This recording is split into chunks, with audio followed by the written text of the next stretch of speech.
something else. Oh my lord, she's gonna start shooting him. What is wrong? No, don't do it. Oh. There. Easy. So you were saying.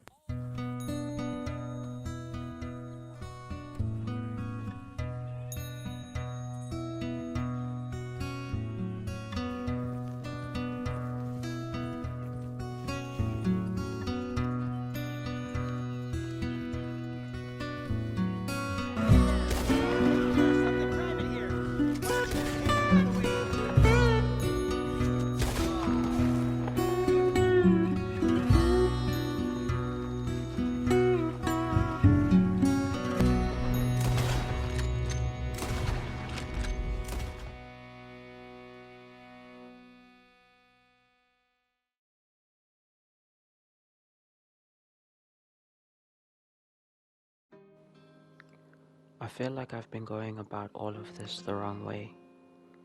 Previous drafts of this felt like I was solely attempting to justify every random thing I really liked about Red Dead Redemption 2. I didn't really delve into anything, or I tried too hard and ended up losing my train of thought. Ideas weren't connecting the way they usually do when I force real-world people to listen to my never-ending praises for this experience. I love this game. For me, it's an unparalleled interactive experience that is layered, deep, and complex, constructed to hold endless gameplay possibilities. Gameplay possibilities and mechanics that lend themselves to a narrative whose emotional weight hasn't ever left me since the conclusion of my first blind playthrough way back when it launched in 2018.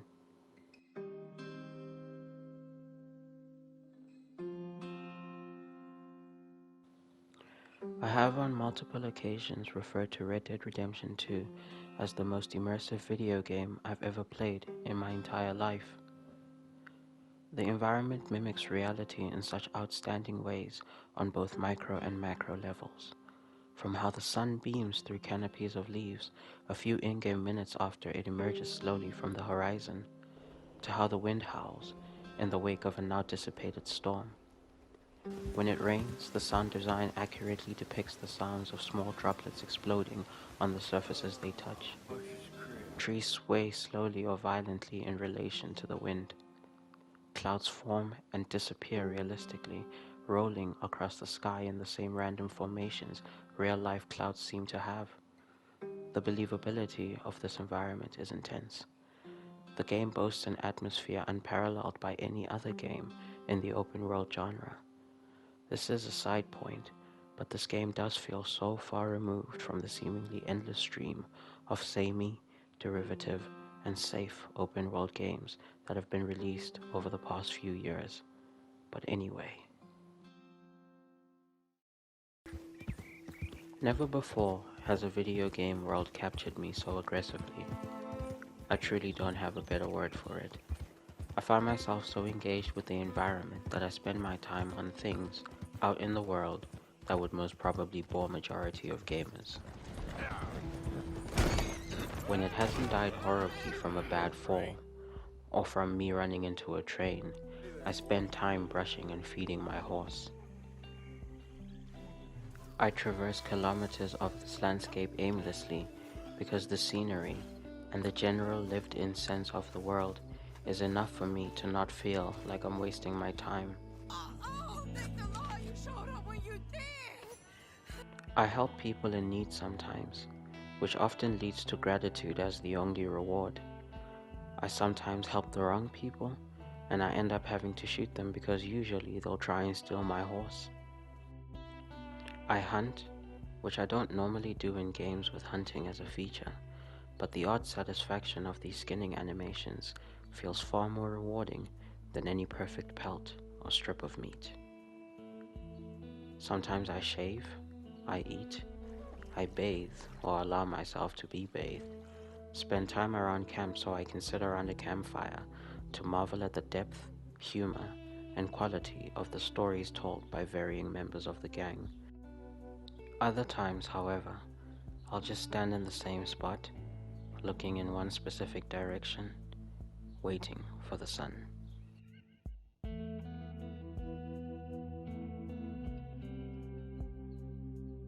Poor baby. You'll get another Moses, ma'am. I like carrots, you know? He'd eat them right out of my palm. Is this you? Are you who's speaking right now? Shut the fuck up. You the local hard man, huh?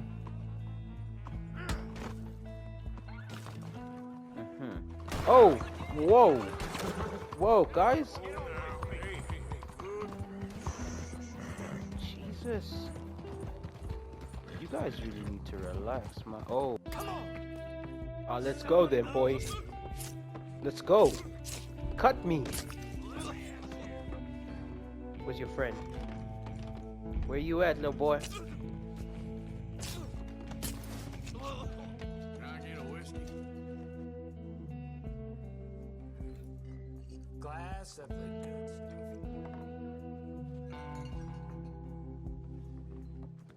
Oh, this was a bad idea. Alright, buddy, we're just gonna run. You're gonna ignore everything. Don't worry about it. Shh. Shh. It's okay. It's okay. Whoa! Shit, calm down, Constantine. You gotta take this nice and slow. Jesus. I strongly believe that Red Dead Redemption 2 is more a simulative experience as opposed to just a shooter. The deliberate, slow, sluggish nature of the movement system, how when in camp you're forced into a walk, the extensive and varied animations for looting, searching, and general interactions with in-game assets, how slowly the world is gradually revealed to the player, and the limitations of a horse as the sole means of transportation all add to the game a heightened sense of realism. They add the sense of a lived-in world that isn't just there as eye candy, but tangible. The game is laboriously crafted for you to live in.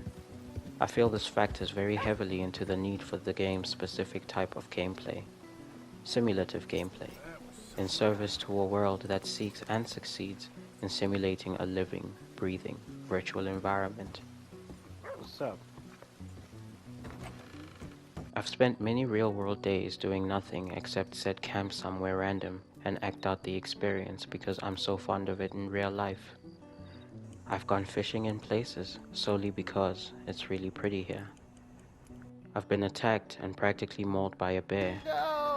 And I've taken my time examining the most random of things, like waiting for any of the trees here to fall down so I can hear if the lumberjack will actually yell timber.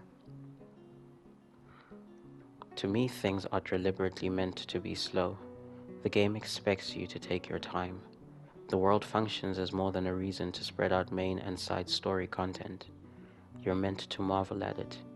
It's built to entice your curiosity enough to convince you to take the time exploring its vast, layered landscapes. Not just to look at them in awe, but also to interact with them as well. There are many settlements, various towns, and the one major city, all filled with activities to engage in. Maybe you fancy a calm drink at a saloon. Maybe your hair looks atrocious, inspiring the need for a haircut. Maybe you need a room for rest, or to switch up your outfit because the weather outside has just now become unsavory.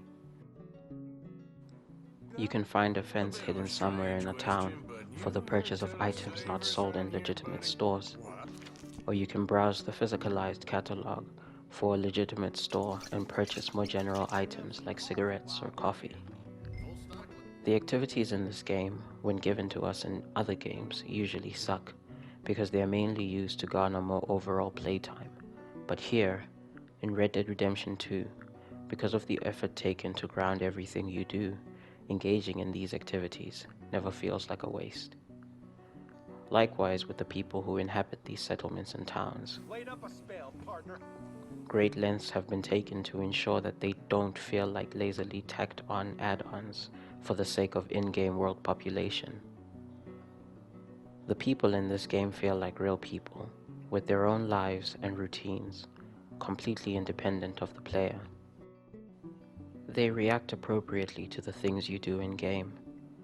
Walk around with your face covered and you hear the unease in the voices of the ones brave enough to ask you to remove your bandana. Point a gun at someone, maybe they cower in fear and beg for their lives, or they too pull out their own weaponry in self-defense. I've played poker with some of these people. I've gotten drunk with some of them. I've gotten my teeth kicked in by some of them. I've robbed a large number of them. I've killed an even larger number of them, and have balanced that out by occasionally saving the towns and settlements from elusive bounty targets. Mr. Sheriff, we got Ramon Cortez. If I had to break down everything Rockstar allows you to do in Red Dead Redemption 2 outside of the main narrative, this video would be a lot longer. Suffice to say, Rockstar gives you a literal shit ton of things to do. This benefits the game, but also lends to the plausibility of infinite gameplay opportunities. It's insane to think about, but if this game was just a horse riding simulator with no alternative gameplay, the world, even without the activities, would lose nothing.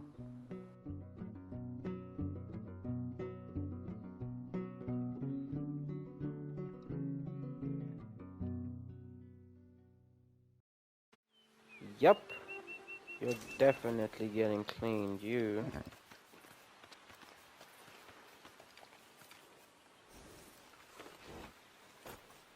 Alright, I do believe we're ready. I've been listing everything you can do that isn't necessarily gun related because I wanted to talk about the guns and overall gunplay separately.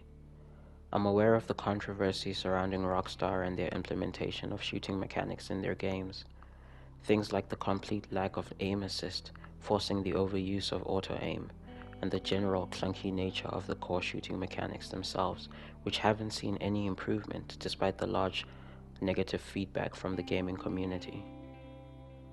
I completely understand people's frustrations. Despite this, I've always had a very different view for why, specifically for this game, the shooting mechanics are the way they are. My general view of the combat is that it's a direct product of the time period the game takes place in. I've always assumed that late 1800 era weaponry wasn't as refined as modern day solutions. You know what? Reloading always seems like an inconvenience. Guns seem to have far more recoil. They seem harder to manage, harder to use, slow, prone to functional degradation. I'm no weapons expert, but I feel the combat, what people call flaws in the combat, are an attempt at simulating the actual feeling of 1800 era weaponry within the confines of the interactive medium. Run! The clunky nature of firing a weapon in-game is intentional. The frustration generated from it, intentional. The need to tap R2 twice for weapons with lever action, intentional, all to lend to further grounding the player in the game's chosen time period. You play a cowboy, and despite the grandeur of that perspective, the realities of the time you're playing in is that the weapons really suck. In spite of my view of Red Dead Redemption's gunplay, a part of me has always felt like the gunplay when you're out in the world was always meant to be secondary to the living in the West fantasy.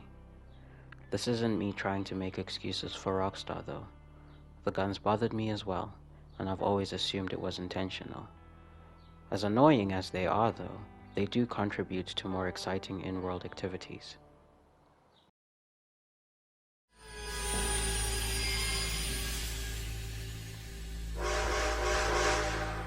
What's going on here? What's going on? I'm going aboard. Make that quick and join us on there.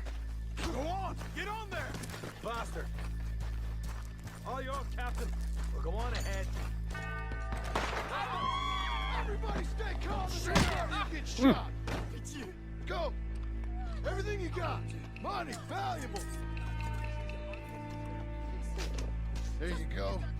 Let's make this quick, people. Come on. We ain't leaving till this bag's full. I ain't got nothing. Want to have a little chat with Romeo and Juliet here? You can rob trains, rob stagecoaches, rob people on the road, rob people in their stores, rob the illicit side businesses of some of these same stores.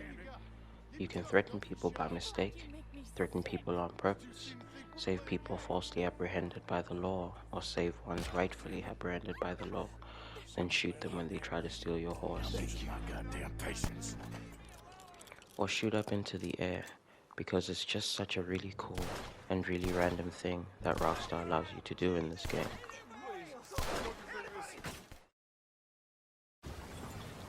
Hey there, pal. Can you help me? Uh-huh. Could use some help finding my way home.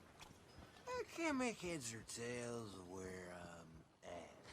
With all that said, to me, Red Dead Redemption 2's gameplay is perfect. In service to the environment, Red Dead Redemption 2's gameplay is perfect. And in service to the narrative, well, Red Dead Redemption 2's gameplay services the story really, really well. And the story itself, my god.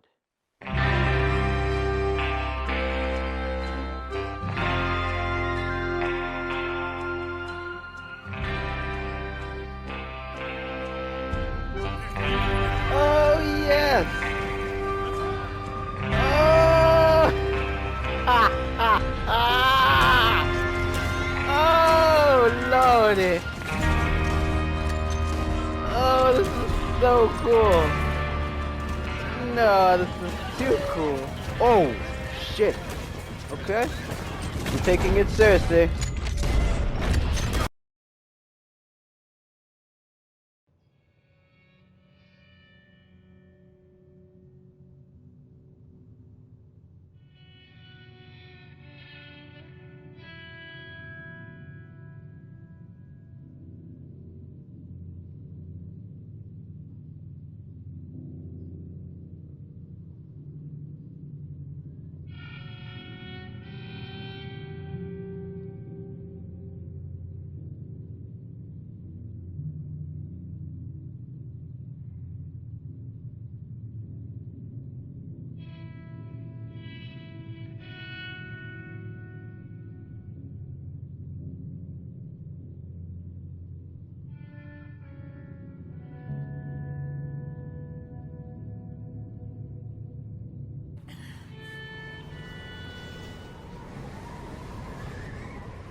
Abigail says he's dying, Dutch. We'll have to stop someplace. Okay. Arthur's out looking. I sent him up ahead. If we don't stop soon, we'll all be dying. This weather, it's May. I'm just hoping the law got as lost as we did. There. Arthur! Any luck? I found a place where we can get some shelter. Let Davy rest while he... You know. An old mining town. Abandoned. It ain't far. Come on. Come on! Yeah!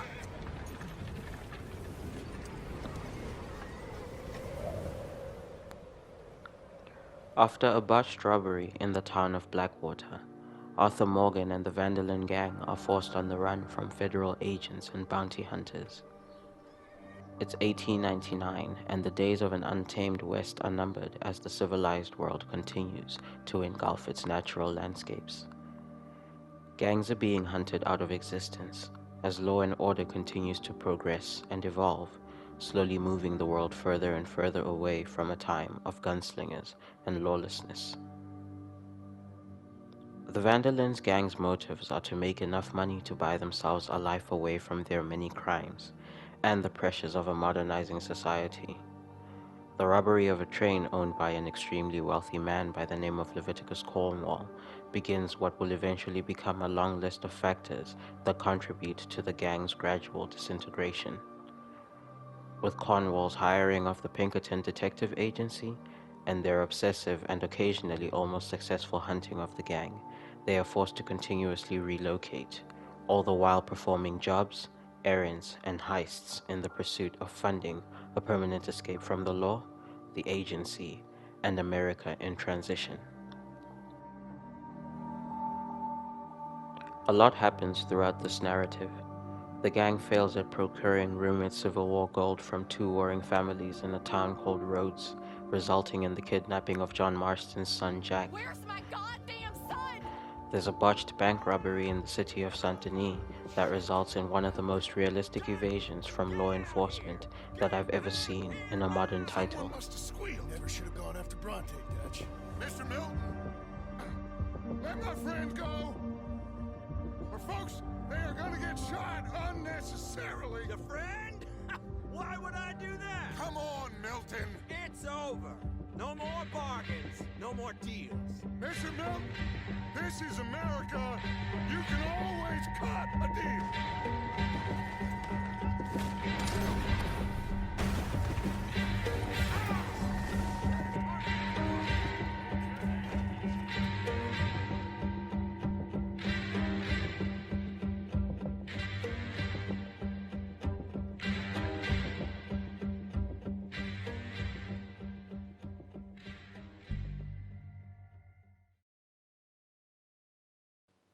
The pursuit of money carries the gang across the entirety of the game world, and along the way, many of them die, almost always brutally, and always after the game has fostered a connection between the player, Arthur, and whoever from the gang members that eventually ends up dying. There's even an entire Civil War plot that happens while Arthur and a few other members are marooned on an island off the coast of Cuba. Along the way, however, Arthur contracts tuberculosis, and at the end of it all, with the gang's numbers having dwindled considerably, Dutch Vanderlyn, under the influence of one of his gang members, plans one more big score, robbing a military train of army payroll. All right. Cleet, Sadie, you board halfway along. John, you and Arthur are gonna board at the back. Rest of you, follow Mike and I, and join once they stop the train. Here she comes.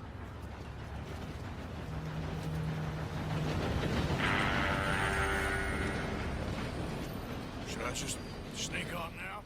This last job is actually one of the few major heists that actually goes well, but by this point, money is no longer a concern for Arthur. Throughout the narrative, he's become more and more disillusioned about Dutch, and after seeing his mentor turn against everything he once stood for, Arthur opts to help some of the remaining members leave before they're all found and killed by the Pinkerton Detective Agency. Among those remaining is John and his family, who Arthur uses the remainder of his strength for to ensure that they make it out alive before he inevitably succumbs to his illness, which he does in a scene that had me fighting tears unsuccessfully.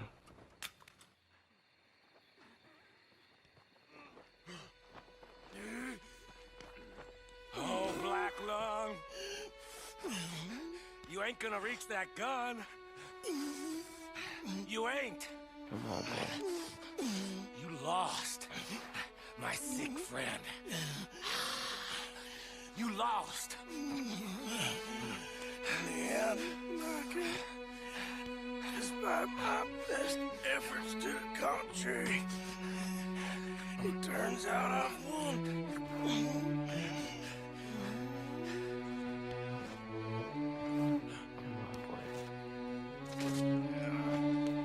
God damn you. It is over. Now. I hope that synopsis of the narrative doesn't make it seem too simplistic. It truly isn't.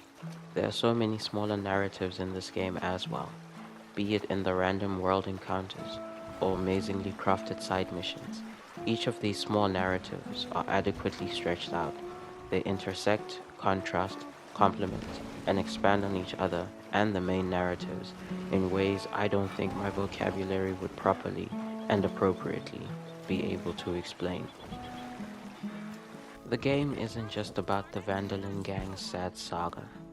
Dare I say the game isn't really even about Arthur, who despite being the guy at the front of the box and being the playable character, I haven't really spoken about.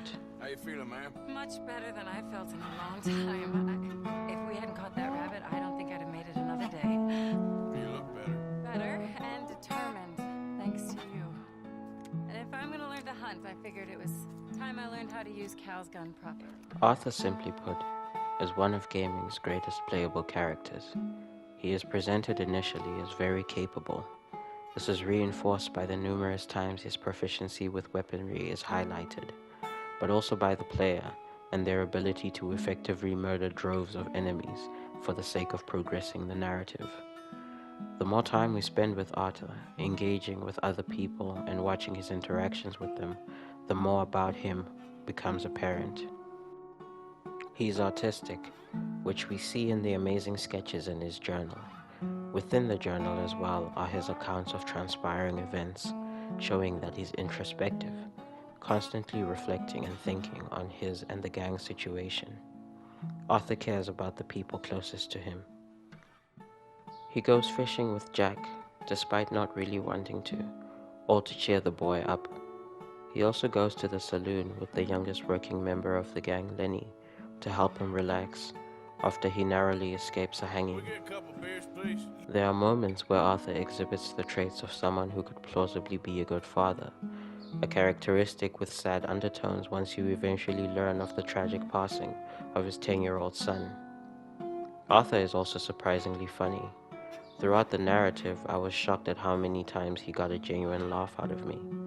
There's this one scene during a botched job with Dutch and Lenny. I laugh every time. Arthur, slow us down.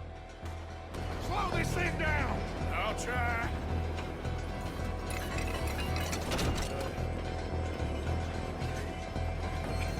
The thing's broke. Hold on!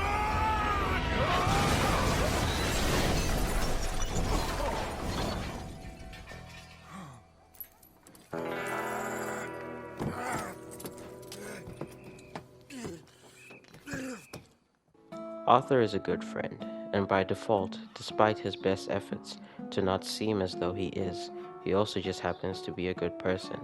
He's a gentleman to majority of the women he interacts with. He's well-mannered and polite when it's necessary, but cruel and harsh when it's required, and he has unshakable principles. The time allocated to playing as Arthur fosters a connection with him you'd need to play the game to experience. You share a lot of emotional synchronicity with him over the course of the narrative that when things happen, be it out in the wilderness or in the confines of the missions, your emotions mirror his.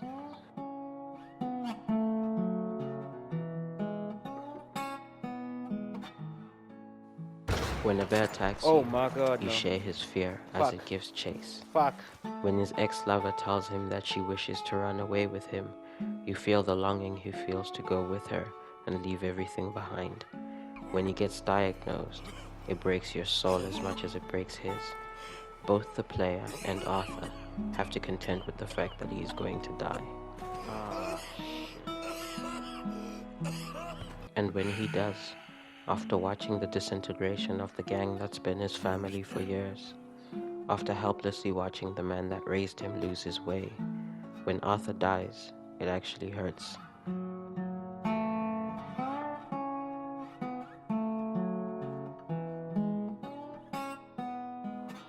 This game reminds me of the things I used to dream about when I was a lot younger. I used to dream of fantastical worlds as far removed from actuality as my subconscious could make them. Places I escaped in my sleep to, places I hated waking up from. As a kid who went through all sorts of tragic nonsense, all I dreamt about were places that didn't have anything I was going through at the time. These places reminded me of the games I played, and at that time, 3D graphics were not a staple. But regardless, I wished somehow that how I saw the worlds in my dreams, the freedom I felt exploring them, I hope one day I'd get a game that did that for me. I was 7 at the time, wishing for a way out. 15 years is indeed a long wait, and although it wasn't necessarily a way out, this marvelous game did indeed come out. Escapism might not be the perfect way to deal with childhood trauma, but this game will forever be perfect to me.